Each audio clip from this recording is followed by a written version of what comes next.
The Jedi Temple stood in solemn silence, its towering spires piercing the Coruscant skyline like guardians of 1,000 years. Inside, the vast chamber glowed with soft light that filtered through high windows, illuminating the small figure seated at its center.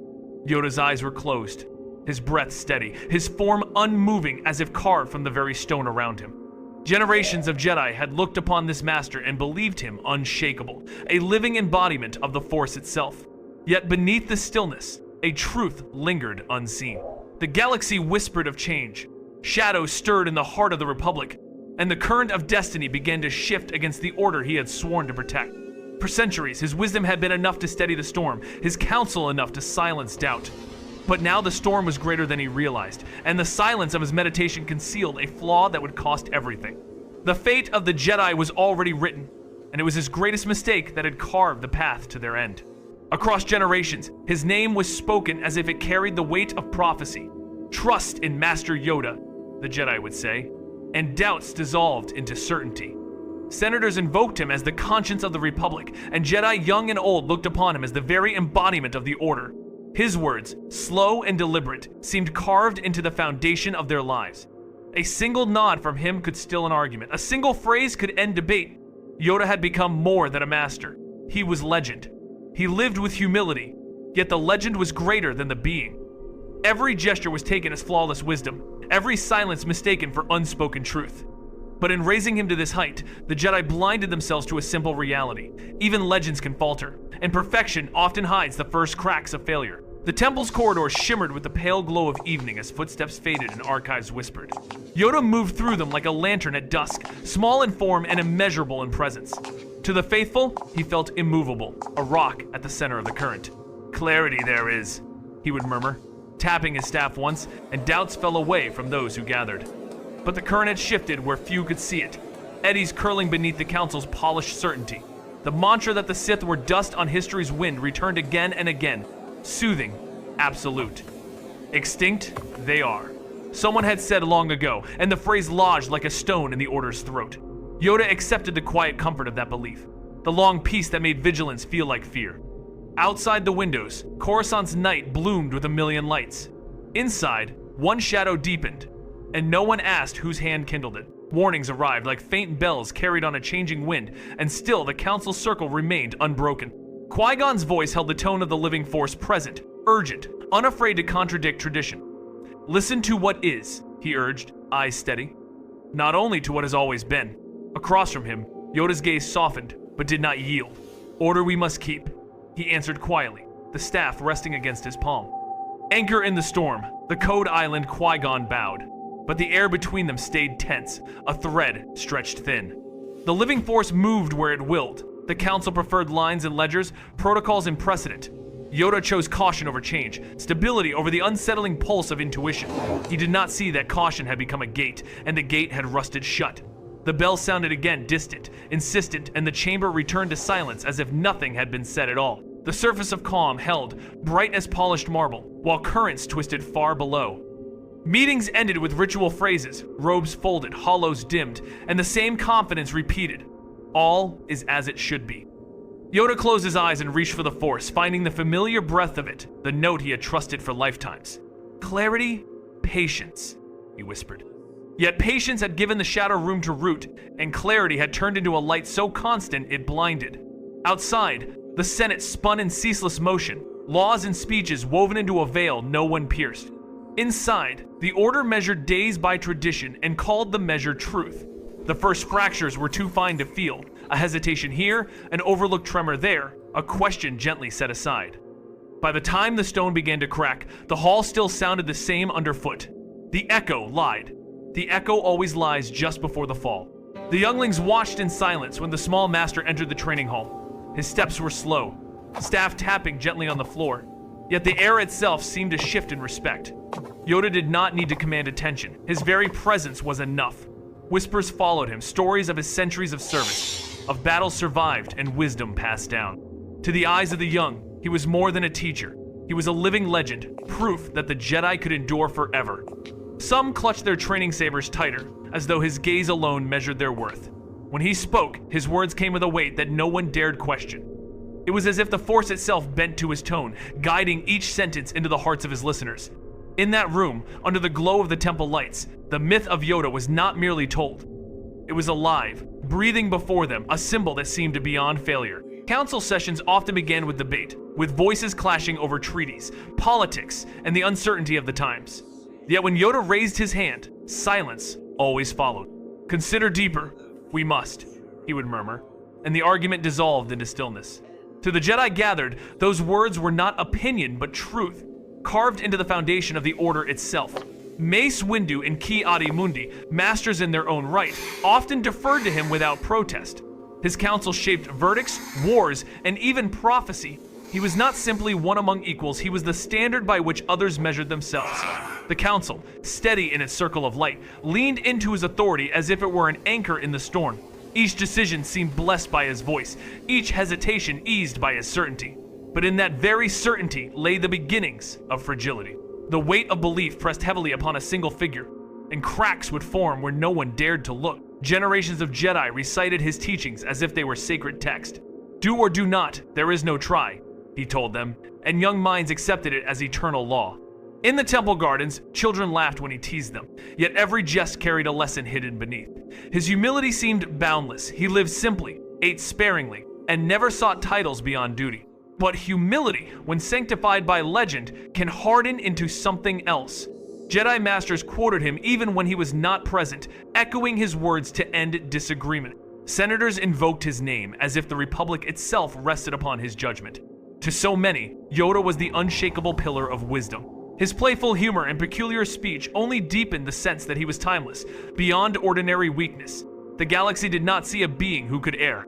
They saw only the face of perfection, and perfection leaves no room for doubt. Within the council chamber, the circle of masters often turned to him in moments of uncertainty. His eyes half closed, he would listen with patient silence until the weight of decision rested firmly on his shoulders.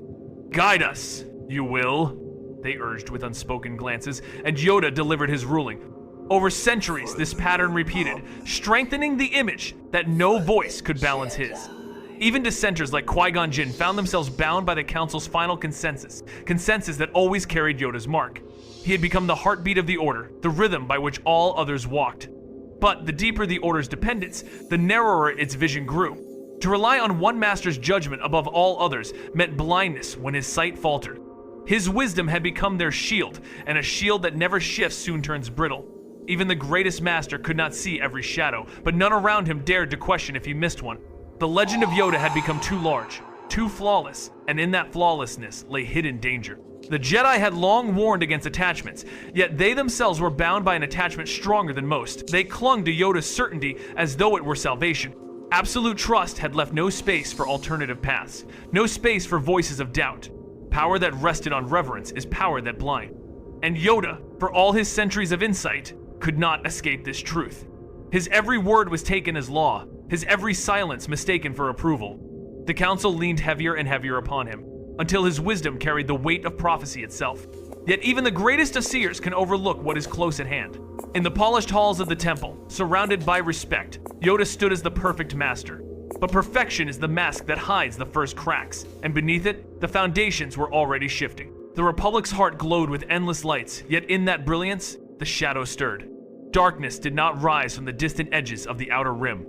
It moved beneath the very roof of Coruscant, wearing the robes of a statesman and the smile of a guardian of peace. Sidious stood among senators, his words graceful, his tone composed. Each promise of stability wove another thread into his hidden design. The Jedi Council, seated high in their tower, trusted their ability to sense the shifting tides of the Force.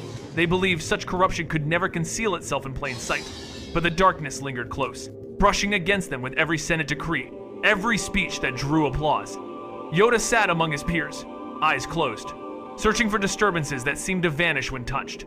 He felt unease, but not the source. In that blindness, the cloak of the Sith grew heavier, and no hand lifted it away. Palpatine's rise was slow and deliberate, a climb so patient that no alarm sounded. Senators hailed him as a savior of order, while the Jedi accepted him as an ally. Yoda himself walked to the halls of government, exchanging careful words with the man who would one day reveal himself as the greatest enemy of the Jedi. The Sith had returned, though cloaked by the rule of two, and their presence slipped through the cracks of perception. The council relied on foresight, yet foresight had grown clouded. Visions that once ran clear now faltered in haze. The dark side clouds everything, Yoda admitted, but still the Order believed themselves secure.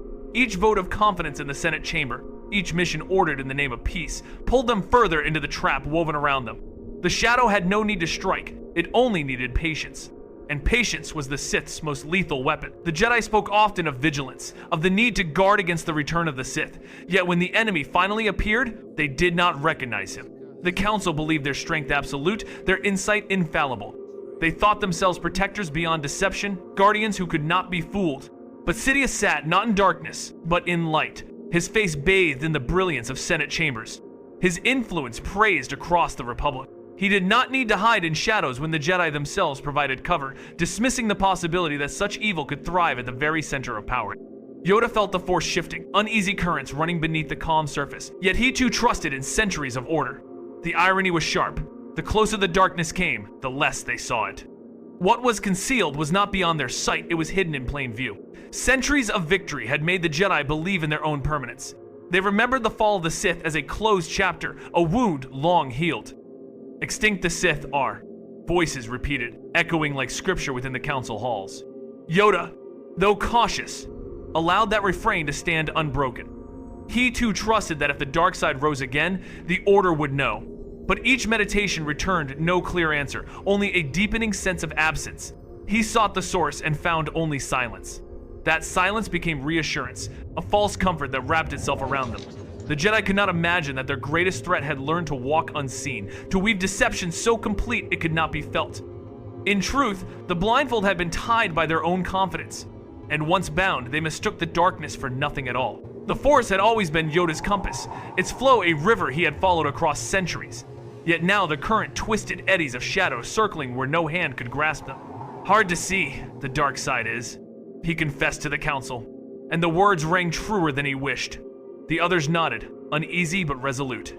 They believed knowledge would pierce the veil, that the Order's tradition would anchor them against unseen tides. But faith in their own sight had become their greatest weakness. Palpatine, cloaked in civility, sat across from them in council chambers and galas alike, his voice woven into every policy of the Republic. The Jedi listened, unaware that every gesture, every smile carried poison. Their certainty blinded them, and certainty became the veil that hid the truth. The shadow had already claimed the Republic, while Yoda's eyes remained closed. The council chamber glowed with muted light. Its circle of masters gathered in solemn silence as Qui-Gon Jinn stepped into the center. His tall frame held steady, but urgency pulsed beneath his calm voice. He spoke of a warrior cloaked in shadow, a figure wielding a crimson blade, the unmistakable mark of the Sith. The Sith have returned, he declared, each word cutting into the still air like a drawn saber. Murmurs rippled through the chamber, masters shifting uneasily in their seats, their composure strained by the weight of his claim. For 1,000 years, they had believed the Sith extinct, their line broken and buried. To accept Qui-Gon's words meant admitting blindness, admitting that their vigilance had failed. Yoda listened, gaze steady, ears catching every syllable. Yet disbelief coiled within him like a seed. Could it be true? Could the darkness they had long consigned to history have risen again, unseen? The chamber, once calm, grew colder. Qui-Gon's words echoed against walls, unwilling to hear, warnings falling into silence as the Order's certainty began to tremble. One voice broke the stillness, cautious and dismissive. Perhaps a rogue, a master suggested. A fallen Jedi, not a Sith. Heads nodded, eager to seize the comfort of denial. Yoda raised his brow, considering, but centuries of belief clashed with the weight of Qui-Gon's testimony. Sith tradition bound them in pairs, the rule of two. If one had appeared, another lingered unseen. Such a revelation was too dangerous to accept without proof. Yoda's voice cut through the chamber, calm yet edged with hesitation. Too certain we must not be. His caution settled the debate, but unease lingered beneath his measured tone. The council leaned into tradition, choosing to believe the danger less than it was. Qui-Gon's certainty stood alone, his words dismissed as overzealous.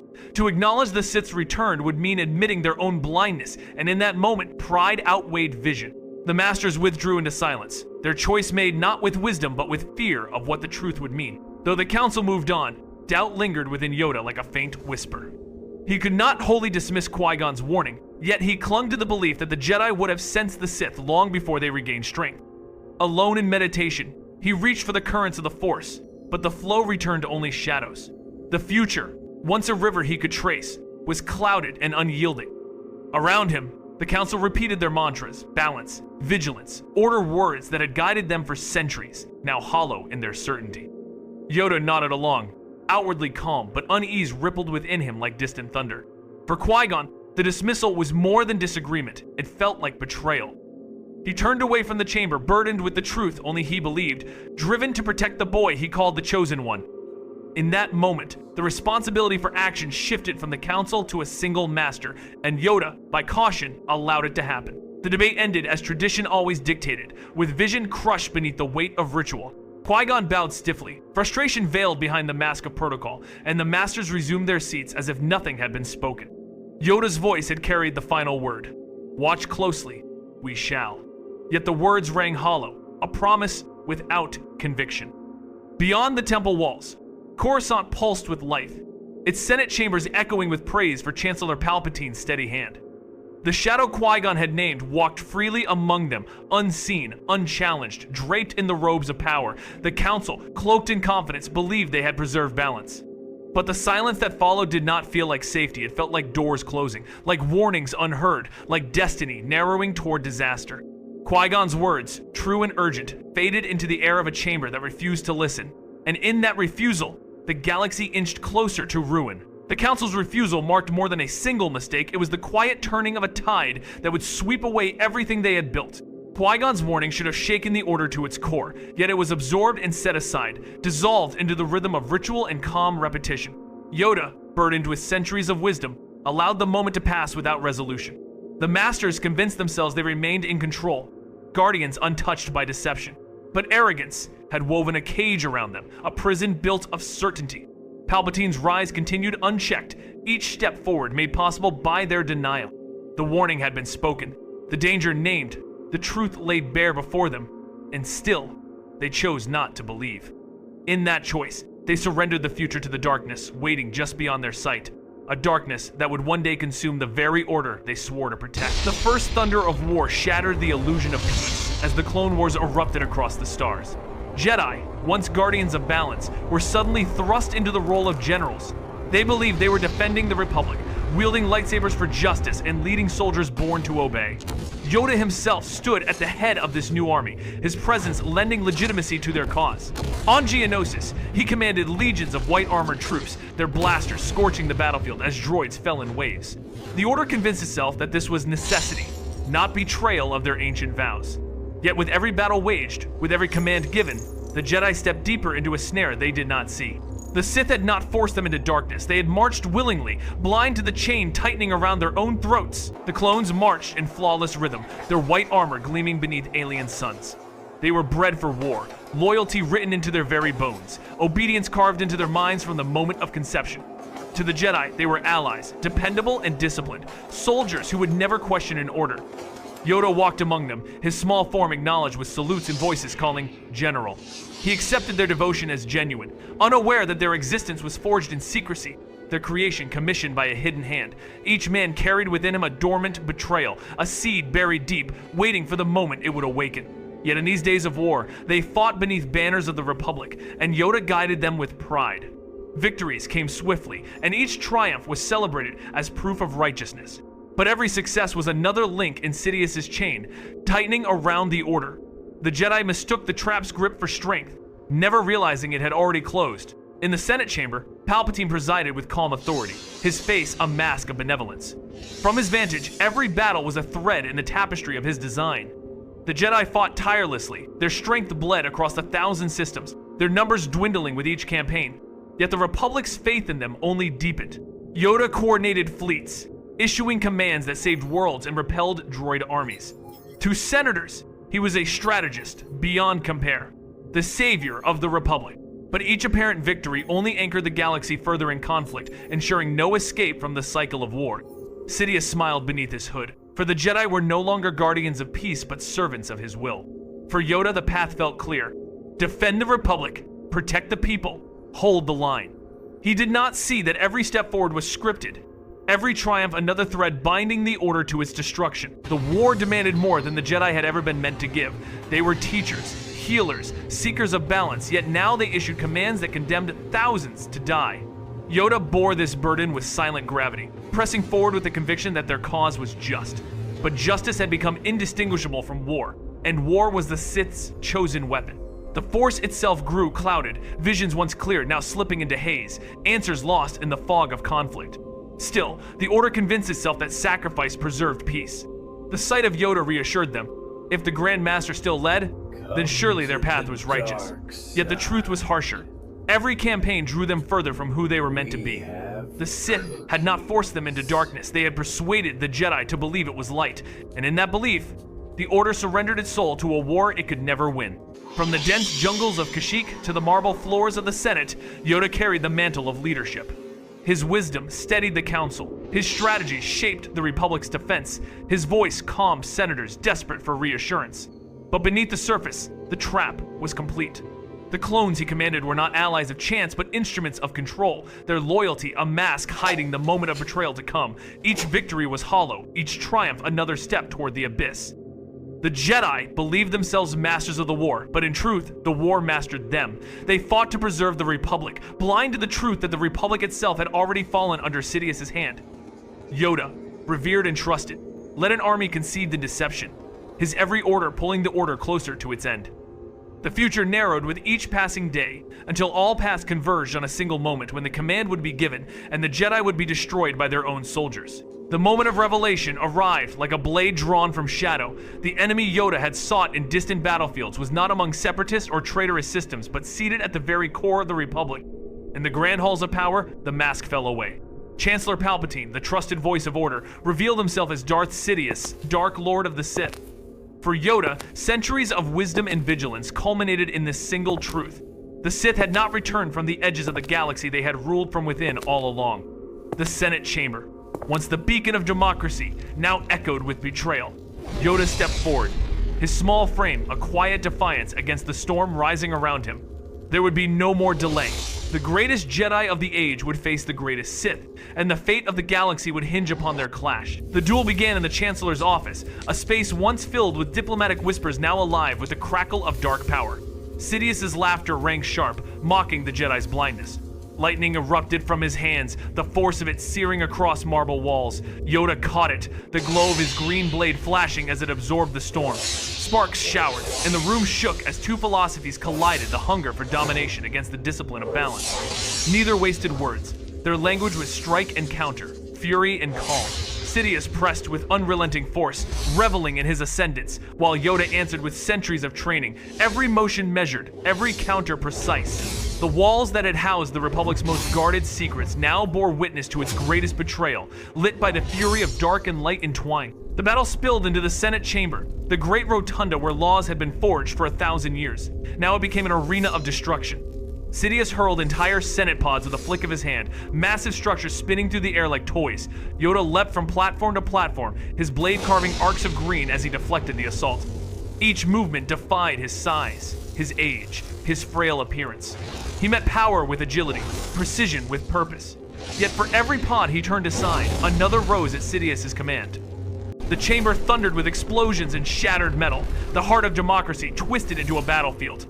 Spectators' seats that once carried voices of countless worlds now echoed only with the clash of lightsaber against lightning, the scream of a republic unraveling before its own eyes. Sidious's laughter echoed across the chamber as torrents of force lightning filled the air, a storm of hatred no shield could fully deflect.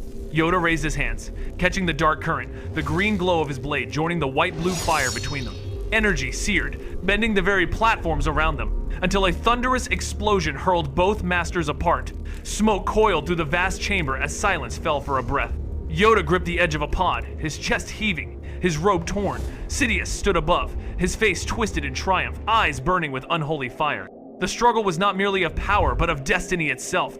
Yoda realized in that instant that he was not only fighting a man, but centuries of shadow that had grown while the Jedi remained blind. Against such a tide, even the greatest master faltered. The clash ended not with triumph, but with bitter realization. Yoda fell back into shadow, retreat his only path, his small frame carrying the weight of centuries. Pain and failure carved the truth into his heart. The Sith had adapted, evolving in silence, while the Jedi clung stubbornly to a past that no longer served them. Sidious's laughter followed him like a curse, echoing in the darkened corridors as he slipped into exile. That sound was more than mockery, it was the anthem of a republic surrendered to tyranny. The duel had not ended Yoda's life, but it had shattered the illusion of Jedi supremacy.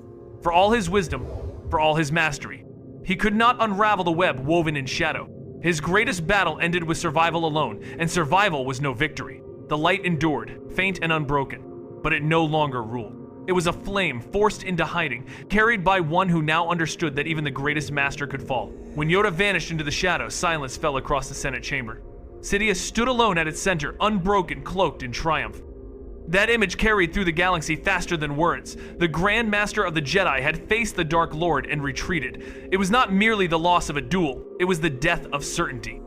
For centuries, Yoda had embodied the resilience of the Order, the assurance that the light would never falter. Now his absence spread like a wound across the galaxy. Worlds whispered of betrayal and doubt. The myth of Jedi invincibility shattered. The Order, once revered as leaders, was reduced to fugitives, hunted through their own republic. For the first time in his long life, Yoda bore not the mantle of guidance, but the burden of failure. His retreat marked more than defeat, it was the collapse of an age, the end of 1,000 generations of trust. The fall of the Jedi Temple was the death cry of the Order. Its towers, once radiant beacons above Coruscant, smoldered in silence under the command of Sidious and his new apprentice. Within its halls, laughter had once risen from younglings in training, footsteps echoing with lessons of peace. Now those halls lay broken, scarred by blaster fire and heavy with smoke. Security holo recordings revealed the unthinkable. Anakin Skywalker, once hailed as the Chosen One, leading the massacre with a blade of fire. Yoda watched the footage, and the wound it left cut deeper than any saber. A student, a legacy meant for balance, had become the weapon of extinction. The temple, cradle of wisdom for 1,000 generations, was reduced to ash and silence. Its archives turned to dust, its sanctity desecrated. In that moment, Yoda knew the Jedi had not simply been defeated in battle, they had been destroyed in spirit, betrayed from within. Across the stars, the screams of dying Jedi reverberated through the Force. Each life extinguished struck Yoda like a physical blow, staggering him under an agony beyond flesh. His breath grew tight, his small frame bent as though the galaxy itself pressed upon him. Friends he had trained, younglings he had guided, masters who had stood beside him, all gone in hours. Their flames winked out one by one, until only silence remained. The great web of light that had bound the Jedi together unraveled into broken strands, drifting in a sea of shadow. The Force itself mourned, a chorus of agony fading into void. Yoda pressed his hands to the earth, as though to anchor himself against the storm of loss, but there was no anchor strong enough. He had survived, yet survival felt like betrayal. It was the sound of extinction, and he could do nothing to stop it. For the first time in his 9 centuries, Yoda did not stand as master, general, or guide. He hid.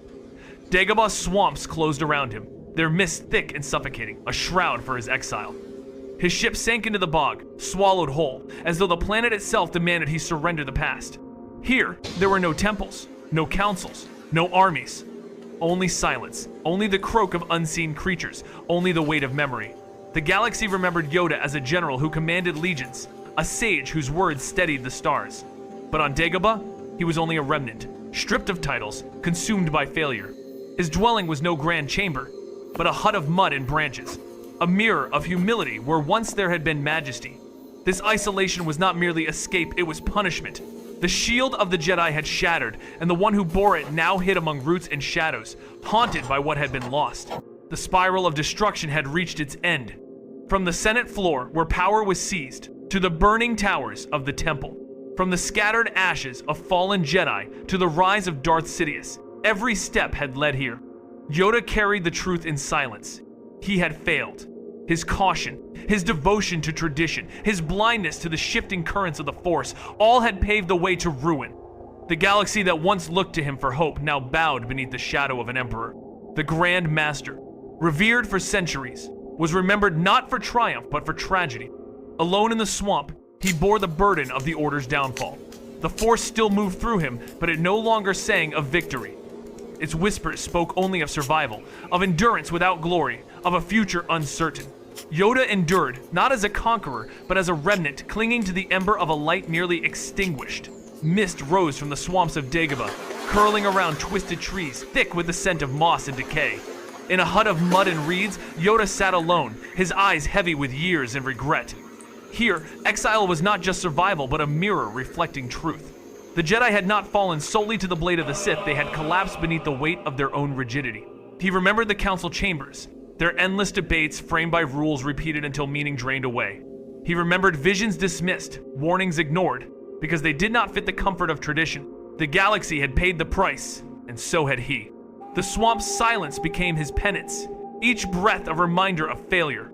Here, the Grand Master was no longer a legend or a leader. He was a solitary figure wrapped in shadows, seeking not triumph but understanding. Wisdom stripped of pride was all that remained, and even that was fragile. Years passed in the rhythm of swamp and shadow, and still Yoda endured. His days were measured not by battles won, but by reflections on what had been lost. He came to see that the Force was not bound to rules or codes, but alive, shifting, untamed.